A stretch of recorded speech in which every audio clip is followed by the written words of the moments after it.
Hello students, कैसे हैं आप लोग। उम्मीद करता हूँ सब लोग बढ़िया होंगे, अच्छा कर रहे होंगे, अच्छा हो रहा होगा पेपर, है ना। और आज सुबह के लिए माफ़ी चाहता हूँ, सुबह का पेपर मैं नहीं बना पाया शिफ्ट का, क्योंकि मैं चला गया था, बहुत ही ज़रूरी काम हो गया था मुझे, उस वजह से मैं नहीं कर पाया। तो लेकिन मैं शाम की शिफ्ट आपके पास लेकर के फिर से हाजिर हूँ, है ना। वही मैक्सिमम जो मुझे मिले हैं क्वेश्चंस, कम या ज़्यादा जो भी मिलते हैं मैं लेके जरूर आ जाता हूँ आप लोगों के पास, है ना, ताकि उसको फ़ायदा हो। और मैं बार बार एक ही बात कर रहा हूँ, रिव्यूज़ का बहुत फ़ायदा है, बहुत फ़ायदा है। आज आप फिर से देख लीजिए, रिव्यूज से रिलेटेड ही डायरेक्टली क्वेश्चन जैसा पिछले शिफ्ट में आया था वैसा क्वेश्चन आ गया बेटा। तो ये बिना टाइम वेस्ट किए सवाल की तरफ बढ़ते हैं। पहला क्वेश्चन जो आया था बेटा, वो आया था 1+ओमेगा, ठीक है। और कई कई बच्चे कहते हैं सर कोई कोई पावर ये थी। अब बेटा जैसे बच्चे लोग बताते हैं ना, मैं वैसा मैक्सिमम करने की कोशिश करता हूँ। बच्चा हो सकता है बताने में या फिर सुनने में कोई गड़बड़ हो जाती होगी, लेकिन मैक्सिमम मेरा यही रहता है कि ज्यादा से ज्यादा सही जानकारी बच्चों तक जाए, और ये इस चीज में और भी इंप्रूवमेंट होगा बेटा धीरे धीरे। तो 1+ओमेगा इंटू 1+ओमेगा² इंटू 1+ओमेगा³ सर ये क्वेश्चन था। तो सर ये क्वेश्चन था, अब बताओ सर, ये तो कोई क्वेश्चन है नहीं, खत्म क्वेश्चन है सर, ये तो है ना, बहुत इजी है सर। हमें सबको पता है 1+ओमेगा+ओमेगा² की वैल्यू क्या होती है सर 0 होती है, बिल्कुल होती है। और सर ओमेगा³ की वैल्यू क्या होती है सर 1 होती है ना। ओमेगा इसमें पता रखा है, ओमेगा³ रूट ऑफ इनफिनिटी है, इकाई का घनमूल है। तो अगर ऐसा है तो 1+ओमेगा की वैल्यू सर यहाँ से -ओमेगा² लिख दीजिए आप। 1+ओमेगा² की वैल्यू यहाँ से -ओमेगा लिख दीजिए, लिख दीजिए नहीं लिख दीजिए। और 1+ओमेगा की वैल्यू क्यूब की वैल्यू 1 है। अगर यही क्वेश्चन है तो देखो, फिर से बोल रहा हूँ ना। तो अब मैं देखो ये कितना माइनस माइनस क्या हो जाएगा, प्लस हो जाएगा। और ये हो जाएगा सर ओमेगा³ और इंटू सर 2, और ओमेगा³ की वैल्यू सर 1, और 1 इंटू 2 आंसर कितना निकल के आ गया रे, 2 आ गया। बाल को बताओ क्वेश्चन खत्म है कि नहीं है। इजी क्वेश्चन है, एकदम इजी क्वेश्चन है। 1+ओमेगा इधर जाएगा -ओमेगा², 1+ओमेगा² -ओमेगा, ये ओमेगा³ 1 होता है, ये 1+1 2, तो आंसर निकल के आ गया 2। बात समझ में आई कि नहीं आई, हाँ या ना। इजी क्वेश्चन है, हाँ सर बिल्कुल इजी है। ऐसे क्वेश्चन तो आप लोग कर सकते हैं बिल्कुल। अब एक इंटीग्रेशन का क्वेश्चन देख लो आप लोग। इंटीग्रेशन क्वेश्चन क्या आया था, log x का स्क्वायर अपॉन लिखा हुआ था x dx, है ना। अब इससे आसान इंटीग्रेशन पूछ नहीं सकता, नहीं पूछ सकता, नहीं पूछ सकता सर। अब इसमें क्या करेंगे सर, इसमें एक काम करेंगे, log x को सर t मान लेते हैं। तो log x को t मानेंगे तो 1/x dx dt लिखा हुआ है सर, है ना, 1/x dx dt लिखा हुआ है। तो ये पूरा पूरा dt बन गया कि नहीं बन गया, बन गया सर। तो ये t² dt हो गया सर, हो गया सर। तो अब ये t³/3 हो गया सर, बिल्कुल हो गया सर। और t किसको माना था, log x को माना था सर, और प्लस c कर दो सर। तो log x की पावर कितनी, log x पूरे की पावर कितनी, 3/3 प्लस c। ये लो। अब बताओ इन दोनों क्वेश्चंस में कोई खास पेन की जरूरत नहीं थी, बिल्कुल ही खास क्या थी नहीं यार। ये जैसे ही log x दिखता है, दुनिया को पता है 1/x इसका इंटीग्रेशन होगा, 1/x इसका डिफरेंशिएशन होगा। तो ये t है तो dt लिखा, तो t² और t³/3, क्यों ऑप्शन को देखते ही आप लगा देते। और इस केस में भी ऑप्शन को देखते ही -ओमेगा² -ओमेगा, और ये 2 है, तो ये ओमेगा³ से ये 1 बन गया, ये 2 बन गया, आंसर 2 आ गया। अब बताओ दोनों क्वेश्चंस में पेन की जरूरत नहीं थी सर, बिल्कुल नहीं थी, है ना। आगे बढ़ते हैं बेटा, बिना टाइम वेस्ट किए फटाफट आगे चलते हैं, अगले क्वेश्चन पे आते हैं। अब एक क्वेश्चन देखा ये था, अब बताओ कितना हैवी सवाल आया है, आप देखिएगा, खुद ही बताइएगा मुझे, है ना, खुद ही बताइएगा क्या सवाल था, क्या इसका लेवल था। सर सवाल था NCR = x/r⁴, है ना। तो what will be the value of x, what will be the value of x। बहुत बढ़िया बहुत बढ़िया बहुत बढ़िया। अब मुझे एक बात बता दो आप, तो मैंने जब पढ़ाया था NPR के बारे में, परम्यूटेशन के बारे में, क्रमचय के बारे में, n में से 8 चीजों को अरेंज करने का तरीका, तो मैंने क्या होता है परम्यूटेशन में, पहले क्या होता है कॉम्बिनेशन, पहले सिलेक्शन और फिर उसका अरेंजमेंट। NPR = NCR × r⁴।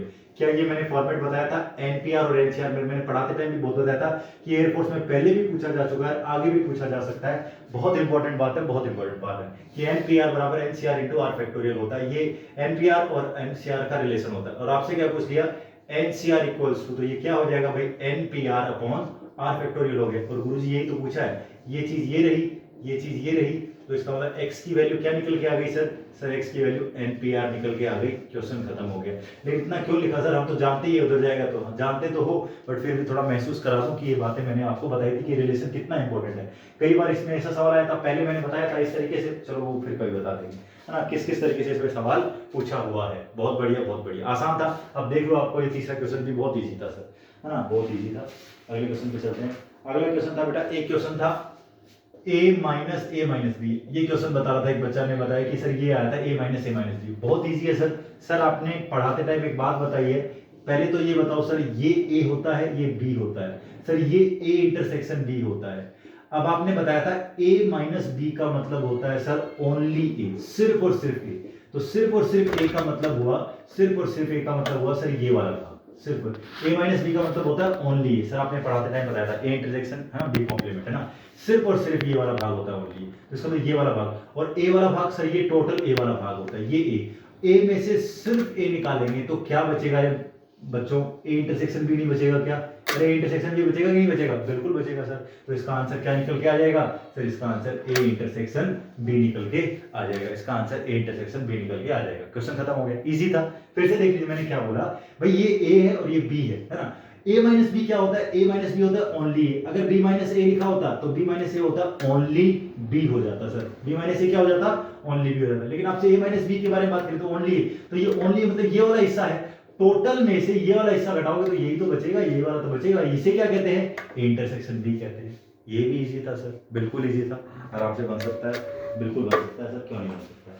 आगे चलते हैं बेटा, अगले क्वेश्चन की तरफ चलते हैं बेटा।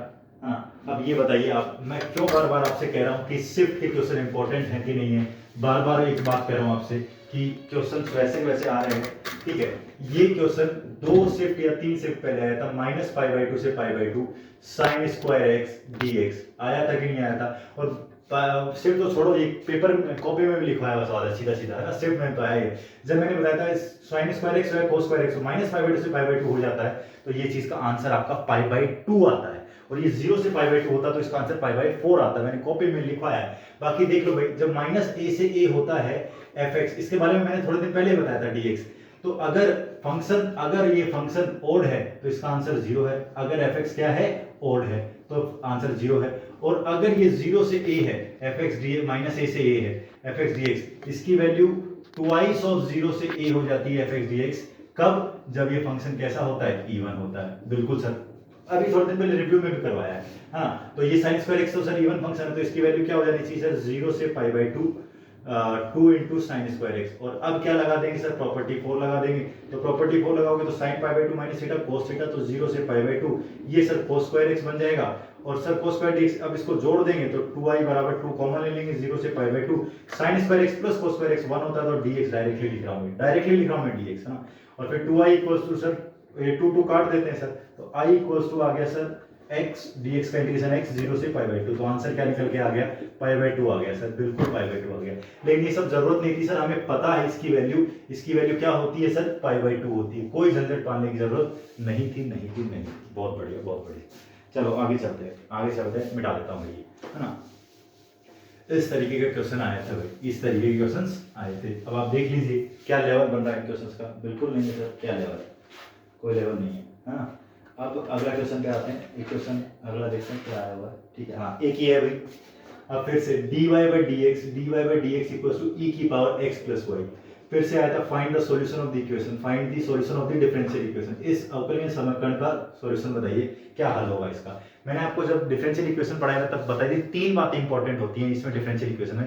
पहला डिग्री और ऑर्डर, दूसरा आपका मैंने बताया था कि e की power p dx differential coefficient वाला कांसेप्ट, इंटीग्रेशन कोएफिशिएंट वाला कांसेप्ट, और तीसरा सॉल्यूशन वाली चीज। 3 चीज पढ़ के जाइए, और 3 ही चीजों से आप पूरे, अभी तक 6 दिन हो गए ना, 6 × 18 सेट खोल के देख लीजिए, डिफरेंशियल इक्वेशन में इसके बाहर सवाल नहीं आया।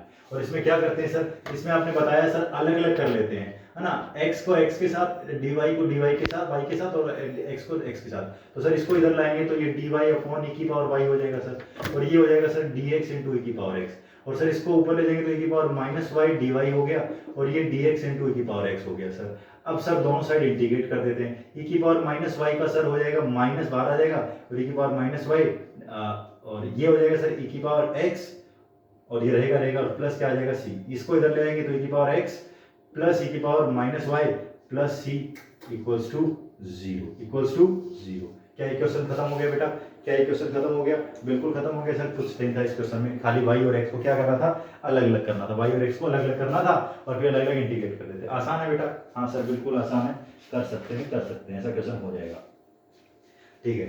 अब एक क्वेश्चन आया था, आप देख लीजिए, इस कंसेप्ट को भी बहुत अच्छे से मैंने समझाया था। टू डाइस आर थ्रोन, 2 पासों को उछाला जाता है। Find the probability of getting sum more than 8, दो पासों को उछाला गया, 8 से ज्यादा योग आए उन पासों का, इसकी क्या प्रायिकता है ना, 8 से ज्यादा। तो सर सबसे पहले तो सैंपल स्पेस बनाना सिखाया था, आपने बताया था एक पासे को उछाले थे तो 1 2 3 4 5 6 में से कोई भी नंबर आ जाएगा, तो 6 में से कोई भी आ जाएगा, और जितनी बार उछालते हैं उतनी पावर कर देंगे। 2 बार उछालेंगे तो 2 पावर, 1 बार उछाला तो 1 पावर, 2 बार उछालेंगे तो 2 पावर, 3 बार उछालेंगे तो 3 पावर, तो 6 की पावर 2, ये तो सर 36 आ गया सर, है ना। तो ns तो आ गया। अब सर इवेंट बनाएंगे, तो इवेंट बनाने का आपने तरीका बताया था सर इसमें कि सम, भाई दो पासों को उछाला और उन पर क्या क्या सम आ सकता है, ये सारी बातें आज एक्सप्लेन मैंने करी, मैं अभी एक्सप्लेन नहीं करूंगा, बात बताता हूं। मैंने पहले बताया था सम 1 तो आएगा नहीं कभी, है ना, दो पासों पर कम से कम सब 2 ही आ सकता है सर, 2 से कम तो आएगा नहीं, क्योंकि एक एक हो सकता है। तो 2 सम कितने तरीके से आ सकता है, एक ही जोड़े का 2 सम आ सकता है, कौन सा, एक एक। फिर 3 सम किसका आ सकता है सर, 2 जोड़ों का। 4 सम कितने का आ सकता है सर, 3 जोड़ों का। 5 सम सर 4 जोड़ों का, है ना, 4 जोड़े। अब ये जोड़े क्या है ये अभी बताने का टाइम नहीं है। 6 5 का, 7 कितने का, 6 का, 8 कितने का सम, 8 सम, ये सम है और ये पेयर है बेटा, कितने पेयर बन सकते हैं, 8 सम कितने का, 5 का, मैंने बोला कम होना शुरू हो जाता है। 9 सम कितने का, 9 सम हो जाएगा आपका फिर 4 का। फिर 10 सम कितने का, 3 का। फिर 11 सम कितने का सर, 2 का। और 12 सम कितने का, एक ही होता है सर, 6 6 होता है। तो ये सम के, ये इसके जोड़े। हम ये बताया था कि बताया था ट्रिक मैंने, उल्टा चला जाता है ना, उल्टा चलता जाता है। तो सर एम में तो एन ही चाहिए, तो एन ही हमें 8 से ज्यादा चाहिए। 8 से ज्यादा 4 3 7 2 9 और 1 10, 4 3 7 और 2 9 और 1 10, तो 10 इसका मतलब 10 हो गया सर। और अब इवेंट की प्रोबेबिलिटी निकालेंगे, तो सर 10/36 और 5/18, 5/18। एग्जाम में ये रामायण लिखने की जरूरत थी नहीं आपको, आपको पता है, जैसे बताइए तो 36 और सर 8 से ज्यादा चाहिए, तो 8 से ज्यादा सर मैंने बताया था उल्टा शुरू कर दो, 12 से शुरू कर दो अगर भूल जाए तो, 12 पर 1, 11 पर 2, 10 पर 3 और 9 पर 4, 4 3 7 2 9 10, 10 10/36, इतना सही लिखना था अगर लिखना भी चाहते तो। और इसमें तो आंसर टाइम देते थे निकाल करके, कोई तगड़ा काम नहीं था। ये ट्रिक बता रखी थी सर, बता रखी थी आपने, इजीली बन सकता है सर। हाँ सर बन सकता है ना। अगले क्वेश्चन पे चलते हैं, अगले क्वेश्चन की तरफ बढ़ते हैं भाई, है ना। आसान था सर, हाँ बिल्कुल आसान था, क्यों नहीं था आसान, हाँ ठीक है। अगला क्वेश्चन, अगला क्वेश्चन देखो ये था। अब ये क्वेश्चन भी ट्रिग्नोमेट्री में हमने किया हुआ है, सवाल ठीक है ना, लेकिन जिसने किया ना उसको आंसर याद होगा, उसको फायदा होगा इस चीज का। हाँ मैंने बताया था आप लोगों को, जिसको याद होगा उसको फायदा होगा, नहीं थोड़ा सा आपको टाइम लगेगा इसको करने में, थोड़ा सा टाइम लगेगा करने में। 1 - 10 इसकी वैल्यू पूछी थी मैंने, जब बताया था मैंने इसकी वैल्यू दे करके शायद ये पूछा था आप लोगों से, है ना, ये पूछ लिया था a - b, या ये जिस तरीके से भी था, है ना, दोनों तरीके से आप निकाल सकते हैं सर। इसकी वैल्यू आपसे पूछिए, और जब बताया था तो मैंने क्या बोला था, इस क्वेश्चन को करने का क्या तरीका होता है, 1 1, इसको इससे मल्टीप्लाई करोगे माइनस का 10 भी आ जाएगा, इसको इससे मल्टीप्लाई करोगे सर 10 आ जाएगा, और इसको इससे मल्टीप्लाई करोगे सर -10 भी आ जाएगा। आ जाएगा सर, आ जाएगा, बिल्कुल आ जाएगा। अब गुरुजी ये जो लिखा हुआ है ना 1 + 10a - 10b, ये किसी के फॉर्मूले में आता है, ये किसी के फॉर्मूले में आता है। किसके फॉर्मूले में आता है सर, तो सर 10a - b का जो फॉर्मूला होता है ना, वो होता है 10a - 10b upon 1 + 10a 10b। हाँ सर होता है, बिल्कुल होता है सर, कोई मना ही नहीं है। इसको इधर मल्टीप्लाई कर दे तो 10a - b into 1 + 10a 10b equals to 10a - 10b, बिल्कुल होता है गुरुजी, होता है। तो ये वैल्यू जो है ये इसकी वैल्यू है, तो यहां पर ये वैल्यू रख सकता हूं, इसीलिए मैंने बोला था इसको याद रख लो, नहीं तो करने में थोड़ा सा टाइम लगता है। 1 + 10a - 10b की वैल्यू 10a - b और 1 + 10a 10b, ज्यादा तो नहीं, 30 सेकंड खराब हो जाएंगे बस, और कुछ नहीं। -10a और +10b, sorry -10a 10b, 10a 10b है ना, -10a वो प्लस लगा दिया हमने, 10a और ये 10b। हाँ भाई सर ठीक है। और a - b की वैल्यू कितनी दे रखी है सर, π/4, तो 10 π/4 1 हो गया सर, 1 हो गया। तो 1 प्लस क्या बना, ये तो 1 हो गया, क्या बना 1 + 10a 10b और -10a 10b, बिल्कुल सर बिल्कुल। और ये चीज कट गई सर, 1 + 1 आंसर 2 आ गया। और मैंने बोला था डायरेक्टली याद रख लो, इसका आंसर 2 आता है, 2 आता है, 2 आता है, बिल्कुल आता है सर, बिल्कुल बिल्कुल बिल्कुल बिल्कुल। फायदा रहता अगर आपको ये याद रहता, अदरवाइज करने का तरीका इसका ये है। अगर यही सवाल ऐसे भी बन सकता है, a + b π/4 दे देगा वो, और आपसे वो 1 + 10a और इंटू 1 + 10b अगले वाले शिफ्ट में पूछ सकता है, पूछ सकता है। मैं फिर से बोलूं, इसका भी आंसर इसी तरीके से आप निकाल सकते हैं, आंसर यही आएगा इस पे, है ना। बस a + b को π/4 दे दिया, और 1 + 10 इंटू 1 + 10b, इसमें भी आप ये कंसेप्ट लगाएंगे और इसका भी आंसर इस तरीके से आप निकाल सकते हैं। हाँ सर कर लेंगे, क्यों नहीं कर लेंगे। है ना। तो इंपॉर्टेंट है भाई, इंपॉर्टेंट है, जब पढ़ाया था ट्रिग्नोमेट्री तभी बताई थी बात। मिटा देता हूँ भाई, आगे चलो, है ना, क्लियर हो जाना चाहिए बात आप लोगों को। चलो भाई बढ़ते हैं आगे। एक क्वेश्चन था, अब देखिए, अब ये क्वेश्चन है एक मैट्रिक्स का क्वेश्चन, इस तरीके से पूछा गया था भाई, जैसा मैट्रिक्स के बारे में लिमिट का एक क्वेश्चन था। लिमिट क्या है, अब देख लो, x tends to 0, limit x tends to 0 e की पावर ax माइनस e की पावर bx अपॉन x। फिर से वही लिमिट, फिर से वही सवाल, फिर से वही बात है ना, वही निकले सर। e की पावर 0 1, e की power 0 1, 1 minus 1 0, 0 upon 0 sir, 0 upon 0 है, एल हॉस्पिटल लगा दो, आसानी से लग जाएगा। e की पावर x का डिफरेंशिएशन सर, e की पावर ax का a आगे आ जाएगा, e की पावर bx का bx आगे b आ जाएगा सर, और x का तो 1 होता है, और लिमिट x टेंड्स टू क्या है सर, 0 है सर। 0 डाल दो, e की पावर 0 1, e की पावर 0 1, a बचा इधर b बचा, आंसर a माइनस b आ गया। क्या कुछ मेहनत करने की जरूरत है? नहीं है सर, बिल्कुल नहीं है, बिल्कुल नहीं है। खत्म क्वेश्चन है, बिना पेन वाले क्वेश्चन है सर, इनको इज्जत देने की कोई खास जरूरत नहीं थी। एक क्वेश्चन था भाई, एसएन की वैल्यू दे रखी है 3n स्क्वायर माइनस n, है ना, और आपसे थर्ड टर्म पूछी थी भाई, थर्ड टर्म पूछी थी, find the third term of this sequence, find the third term. Third term अगर टर्म लिखनी तो थर्ड टर्म होगी sir a plus 2d, a plus 2d, ये तो सब लोग जानते हैं, a plus n minus 1 into D होता है। तो सर हमें a चाहिए और d चाहिए। इसको करने के दो तरीके बेटा, एक तो नॉर्मल तरीका और एक मैंने ट्रिक बताई थी। नॉर्मल तरीका क्या, पहले तो एसएन की जगह 1 डाल दो, जो एसएन होता है s1 होता है वही a1 होता है भाई। पहली टर्म का योग जो सम होता है वही पहली टर्म भी होती है, बिल्कुल होती है सर। तो 3 इंटू 1 का स्क्वायर माइनस 1, आंसर कितना आ गया सर 2। तो पहला टर्म निकल के आ गया सर, a की वैल्यू 2 निकल के आ गई। अब d निकाला, d निकालने के दो तरीके हैं। एक तो मैंने d निकालने के लिए बोला था भाई इसको 2 डालो, 2 डालोगे तो s2 आएगा, है ना। 3 इंटू 2 का स्क्वायर माइनस 2, 2 का स्क्वायर 4 4 3 12, 12 माइनस 2 कितना 10, ये s2 आया। और s2 किसके बराबर होता है, a1 प्लस a2 की। तो s2 मतलब पहले दो टर्म्स का सम, a1 प्लस a2 10 है, और सर a1 कितना है सर 2 है, a2 10, तो a2 की वैल्यू कितनी निकल के आ गई सर, a2 की वैल्यू आ गई 10 माइनस 2 8 आ गई, 8 आ गई सर। a2 8 आ गया, a1 10 है, a2 8 आ गया, a1 2 है, तो d की वैल्यू क्या होगी sir, a2 minus a1, 8 minus 2 6 आ गई। एक तो d ऐसे निकला, एक तो d ऐसे निकला। अब d डायरेक्ट निकालने का तरीका मैंने बताया था बेटा, कि जब d a तो निकल गया हटाने पे, d निकालना है तो सीधा n स्क्वायर का कोफिशिएंट पकड़ो, n स्क्वायर कोफिशिएंट कितना है 3, और उसका डबल कर दो, और उसका डबल कर दो। याद कर लो, जो बच्चे पढ़े होंगे उनको पक्का पता होगा, और कहीं से भी पढ़े होंगे उनको पता होगा कि n स्क्वायर का कोफिशिएंट गुणांक पकड़ा और उसको डबल कर दिया। तो ये सारा झंझट करने की जरूरत नहीं पड़ेगी, 3 का डबल 6 ही तो होता है, तो d 6 ही निकला, हाँ निकला, तो गुरुजी आंसर आ जाएगा। अब a कितना सर 2 प्लस 2 इंटू डी कितना सर 6, 6 दूनी 12 और 2 14, तो थर्ड टर्म क्या आ गई सर 14 आ गई सर, 14 आ गई, हाँ है ना, हाँ बिल्कुल आ गई। और यहां से भी लिख सकते थे, ये भी नहीं था भाई, 2 आ गया, ये 8 आ गया, तो पहला टर्म 2, दूसरा टर्म 8, तो 6 का डिफरेंस चल रहा, तो 8 और 6, तीसरा टर्म सर 14 ही तो होगा, ये भी निकाल सकते। तो बहुत सारे तरीके थे, बिना पेन के होने वाला था। 1 डालोगे 3 माइनस 1 2 आ गया, देखो अब बिना पेन के समझोगे। अगर ट्रिक पता होती तो 3n square minus n, sir s1 डालेंगे तो सर 1 डालने पे आंसर आएगा 3, 1 का स्क्वायर माइनस 1, तो सर 2 आ गया, 2 आ गया।